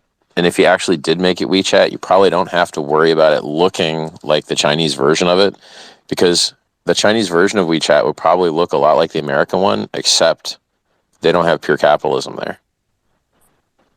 So, if basically, if you just remove the word WeChat from his statement and just said, hey, let's add payments and live chat, okay. Is that like a Trojan horse, demonistic? No, he just wants to add some other features that other products have to his product. Like, it's... What if one of those features is, verification, kind of like Facebook did, where you have to be who you say you are, you know what I mean? And Well, then, I wouldn't like that. yeah, I like don't that. think anybody would, right? Yeah, but I mean, it's a parade of imaginary horribles there. Like, we can't just... The guy literally is, like, attacking the government as we speak. What more do you want from him? Like... I mean, I want him to stop lying, like he's the only which thing person, did he lie about? He's the only person that I'm aware of that's been able to edit a live video on YouTube with SpaceX and keep it up as live, not lose any of the likes. It's provable. Well, I can show you. Least of my worries. I mean, I'd be happy if he just doesn't take everyone's Tesla cars and drive them into walls. Okay. If you want to have the parade of fear porn and like, oh my God, we really have to worry about this guy, you could probably just overheat everyone's batteries and blow everyone up. All right. You just blow up all the parking lots of the world. Is that good enough fear porn for you? Or just have the Tesla drive you straight to the precinct and arrest you, lock you in. See, you're an example of the guy that's less free because he's focused on freedom. You probably watch so many videos every week about how the government is screwing you. It's probably the majority of the content that you watch. You're not lying there, buddy. I know, because it's fun to do, right? Like, I've been there, man. It's fun to do all this outrage porn shit. That's why I watch zombie movies. That's why I watch the world-ending movies, because it makes me more important. Now I matter. The world's ending. My decisions matter. Like, oh my God, I would do this. I would do that. Like, I do the best and feel the best when everything's going wrong. And so I'm so lucky that I don't just create wrong situations. Like, it's like, lucky me, I don't have like the hero complex or whatever. So you have to get out of that mindset and realize most of that shit ain't never going to happen to you. The zombies aren't coming. You don't need a bug out bag. The Russians aren't coming. Like, all that shit is a huge waste of time, and you would have been better off doing something else. And it's just like futurists. Like, futurists, like, oh, the future is going to be so beautiful. It's going to be so perfect. We're going to have robots make all our sandwiches. Hey, man, I'm hungry as fuck. Where's my robot sandwich? No robot sandwich to be found, bro. It's not here. But all those guys spent all their time talking that shit for decades instead of building the fucking robot. So they substituted building the robot for talking about the robot.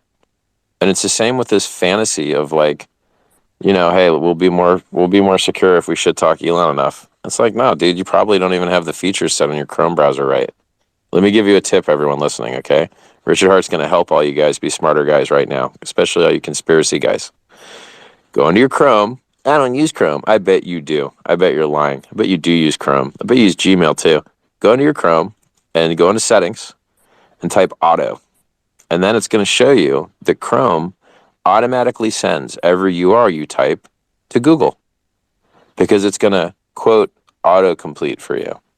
And how does it autocomplete?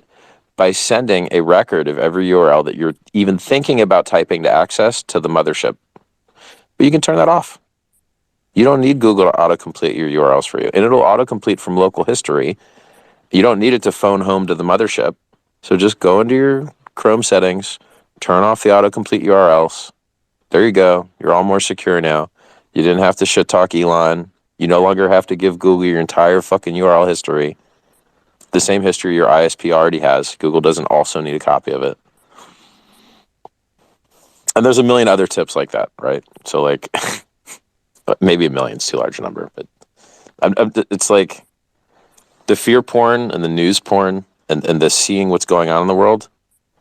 If you deleted it all from your life and actually focused on doing the shit you should do anyway, like not being a fat fuck in my case, or, the million things that's on your to-do list that you haven't done. My to-do list keeps getting longer. Never gets shorter, only longer.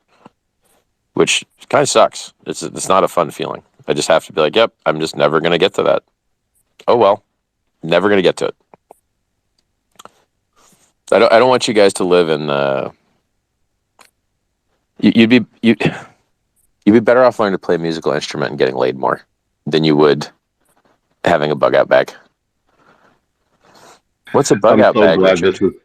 I'm so glad this is recorded because I'm gonna come back in 5 years and I'm gonna point After the point to nuclear the holocaust record. and be like, you I'm see that, Richard? You see? I escaped the mushroom cloud because I rode my bicycle that didn't use gasoline to my tree fort.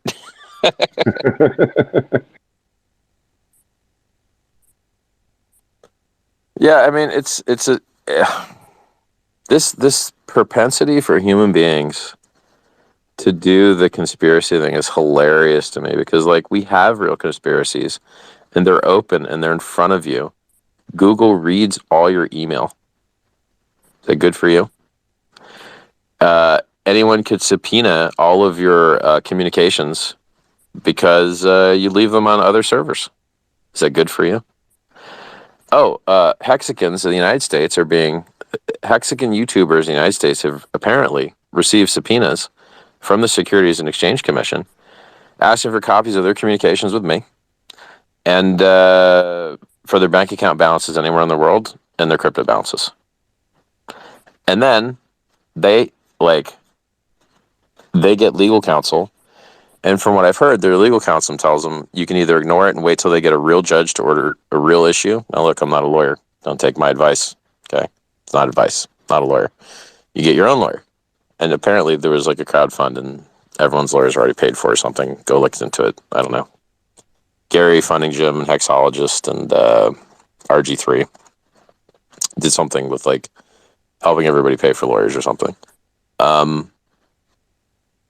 Are non-American Hexicans having this crappy chilling of free speech, First Amendment violation, overreach, fishing expedition crap? Are non-American Hexicans having a problem? Nope. Apparently not. Just the American ones. Now, I don't know about you, but I left America a long time because it was too violent for me. Miami, very violent place. Criminals are very violent. Cops are very violent. Whole lot of violence to go around. I don't like it. I don't like feeling that if I get pulled over, it's almost like death time. And earlier today, I was just scrolling around, and I was watching videos of cops having to defend themselves against criminals that just started shooting them. Pull them over, start shooting at you. I don't want to participate in any of that stuff. So if you're someplace that the criminals are that violent, then the police have to equal that violence to stay alive. And there's a better world out there that doesn't have those problems. And so I like to live in the places where I'm not going to get shot to death. So I'm just pointing out the solution to a lot of what ails America is outside America. And the American dream is alive and well a lot of places that aren't America. So some people have moved to Puerto Rico. Now look, Puerto Rico probably has, in the non-gated communities, if you're rich and moving out of Puerto Rico, you're probably living in a gated community. It's probably no crime there. If you're living in a bad neighborhood in Puerto Rico, I'm sure you could find a bad time if you wanted it. I've seen some real messed up videos there, some gang shootings that were like crazy. But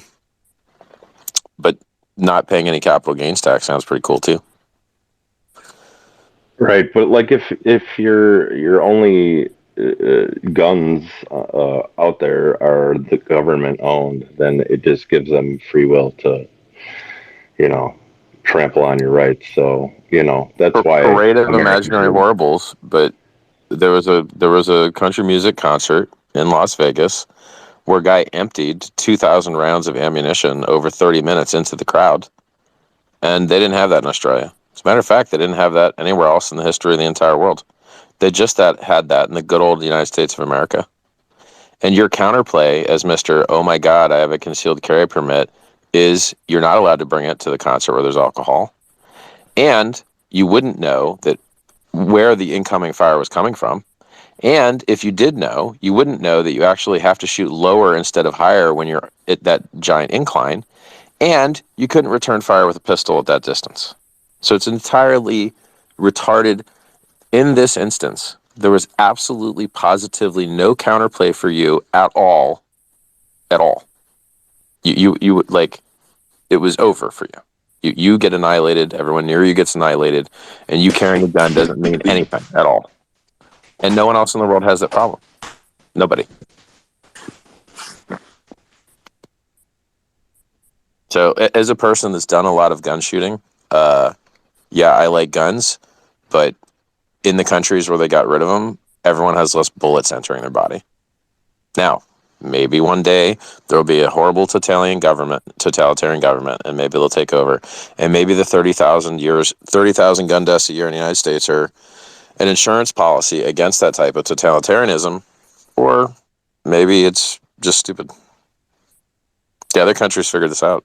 Like it's just like education. The other countries figured it out. You don't have to pay for it. The country pays for it. It's not like the American system sucks. Oh, look, everyone's in debt. Why? Because we made education too expensive. Why? Because we made it a for-profit business. Why? Like it's not even like capitalism doesn't even help education. Education just gets worse every year.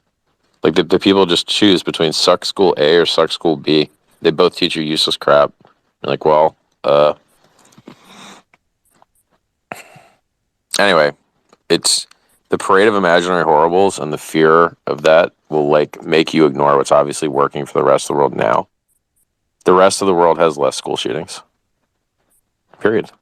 That's it. Yeah, but you can't Everywhere. conceal carry in a school, right? I mean, all these major shootings happen. No, where but that's you can't carry. such a fucking cop out. Let me tell you why that's such a fucking cop out. The cops that are trained and roll up are too cowardly to get into that fucking Wild West gun battle anyway. And so the concept that like if more kids had guns, you'd have less school shootings. It's like, I don't know about that, dude.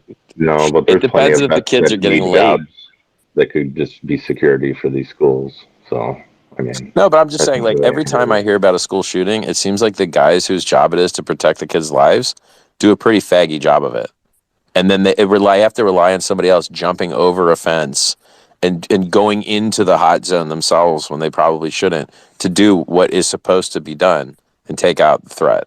So, like, I'm very unimpressed with the deployed armed resources at schools thus far.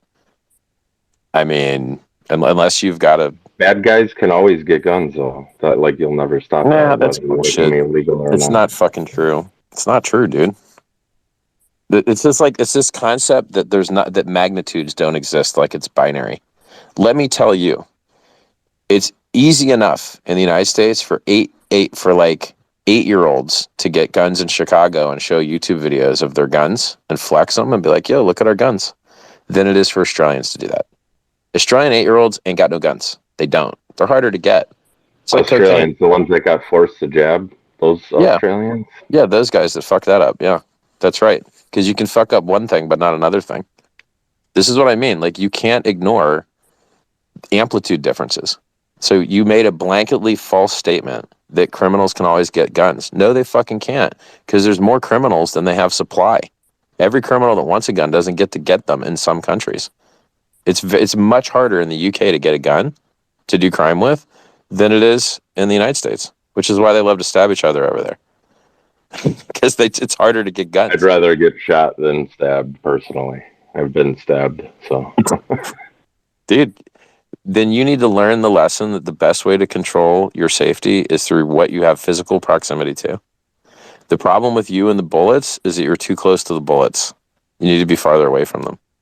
And you could do that by moving to a safer country. The statistics don't lie. The United States is not safe. You'll get fucked up there. Period. I know. Like, I know a lot of people. I know people have been shot. I know people have been killed. Like, yeah, you will get fucking killed there.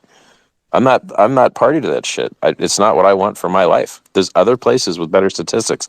There's a whole branch of science called sociologists, and all they do is measure the difference between one place and another. And let me tell you, there's a whole lot of places safer than the United States. A whole lot of them. A whole lot of them. And you can make up all the fan fiction theories about why that shouldn't be the case, but the measurements say it's the case. Australia's safer than the United States. Canada's safer than the United States. What? These vaccines, though, are the main issue now. Like, now we are probably the last bastion that could actually fight against forced vaccinations. And it's probably on the table for them. But you didn't and you wouldn't. So now what? Like, Yeah, and we it's had like, all the guns in the world. We didn't do a you- single thing over yeah, here. you had all the guns in the world, and you sucked that middleman D nice and hard. I didn't get that shit. A lot of other people did. But look, I had the freedom to not have to travel. There's a lot of people that had to travel. Man, they had it rough. Anyway, so this dude's an example of what it's like to think the zombie movies are going to go real, and you allocate too many resources to that shit. Look, I could be more secure, but I would get less done in the world. I don't need to open a fucking museum. I don't need to be on a Twitter space right now. But I want to have more impact in the world. So I'm willing to trade a little bit of my personal sovereignty, a little bit of my personal security, a little bit of my anonymity. Well, I guess a lot of it, all of it, I guess, in order to make the world a better place. And the world has rewarded me in kind. And I think it's a superior way to live your life than to go the other route and assume all the bad things are going to happen, and they never do. They never fucking do. Everyone's prepared for the zombie apocalypse, and they're going to die with a whimper of cancer and heart disease, just like their parents. They're preparing for a future that's not coming to kill them, and they're totally ignoring the future that is coming to kill them. And it's a side effect of masculinity, basically. We are ready think for war. differently if you had kids, though. I'm just going to throw that out there. If you did have a kid, you might think differently. Yeah, maybe. But like how? What? Like guns more? I like guns as much as you can like them. I don't know. No, just about, the state of the world that our kid is going to, live in. And I don't like where Europe or the rest of the world is going, much less the United States. So, there's no good option here. The option is to get rich enough to go wherever it sucks less. Is your option. Truthfully. That's why I put in my 401k, entire 401k, into the sacrifices. Freedom of speech. It's unfortunate. It's too hard to change these big inertial things, and you just have to kind of go where they suck the least. Because they're just too heavy. You can't move them. You can scream as loud as you want. It's like, I was in Costa Rica one time, and I was doing some scenario shooting. And we were doing at the range. It was like near a farm. And somebody left the gate open, and this big stupid cow was like walking around the range. And I'm just like, hey, cow, will you move? Cow did not care about what I said or did at all. Cow is like totally disrespectful of my existence. Didn't care the smallest bit. That's what governments are like, dude. They just don't care. It doesn't matter what you do or how loud you yell at them. They don't care, I'm not a fan of cows. They seem very stupid to me. But I saw a picture of one singing to music or something. Cool, man. Well, the one I met was stupid. Did you know all cows have a best friend? Like every cow has another cow or maybe a dog that it considers its best friend? I like that. I feel better about them now. My pro-mammal stance is reinforced. I'm full of random stuff, but I'm going to stop talking because I can just keep talking to you, brother. All right. Man. You have a good night. So do a lot of the Americans, because I'm from America, do we just fall into the idea that, you get rid of the guns and criminals still get guns? That's just programming? I mean, it is true for probably a medium amount of time, but it worked everywhere else. It just did. So that basically makes moot all the other cool theories. I'll give another example. I'll give an example. I was quite young. I have an argument with a guy. I said, you know what? The reason that harsher penalties don't work is because no one thinks they're going to get caught.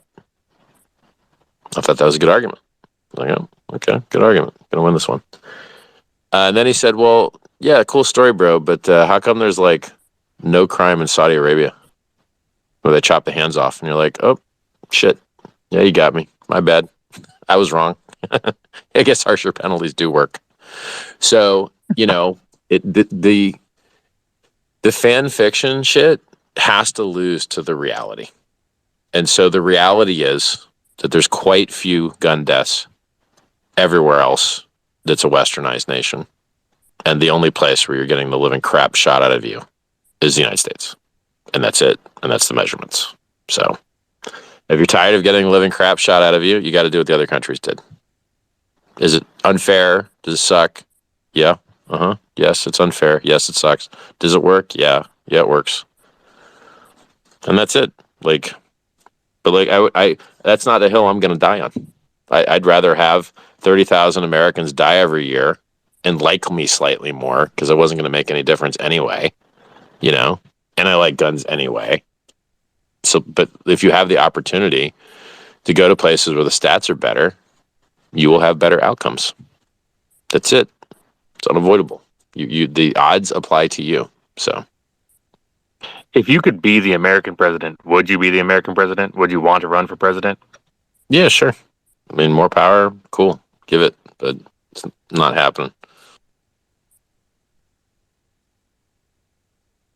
We got some couple hands up. Buck, what's up? We got Steven, we got Hivid. If you guys want to sort out who wants to talk first.